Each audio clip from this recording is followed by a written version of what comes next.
అందరికీ జై భీమ్. నా పేరు గుడిసెల రాజేష్. నేను ఉర్వకొండ నియోజకవర్గ ఇన్ఛార్జిగా పనిచేస్తున్నాను ఎస్సీ జనసంఘంలో.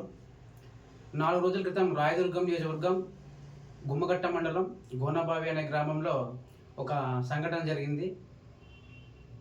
అది పత్రికల్లో మరియు ఒక ఛానల్లో కూడా రావడం జరిగింది.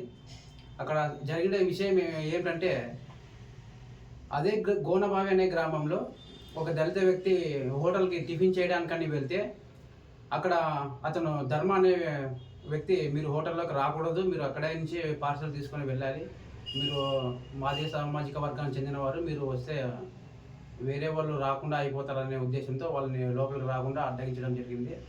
అయితే వాళ్ళు కూడా వాళ్ళపైన ప్రశ్నించడం జరిగింది. మేము కూడా అందులో సమానంగా డబ్బులు ఇస్తున్నాం కాబట్టి మమ్మల్ని ఎందుకు లోపలికి రాకూడదు అంటున్నారు అని వాళ్ళు కూడా వాదోపవాదనలు జరిగాయి.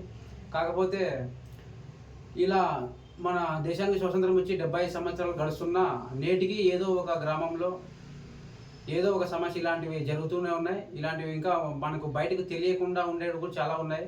ఏదో ఒక పత్రికల్లో రావడం వల్ల మనం తెలుసుకోవడం జరుగుతుంది.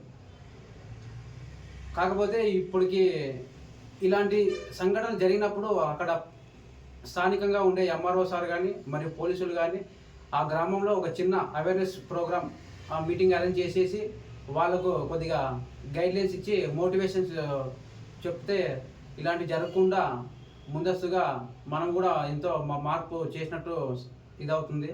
అందుకని ఇలాంటివి జరిగినప్పుడు అక్కడ ఉండే అధికారులు స్పందించి నెక్స్ట్ ఇలాంటి రిపీట్ కాకుండా చర్యలు తీసుకోవాల్సిందిగా కోరుతున్నాం.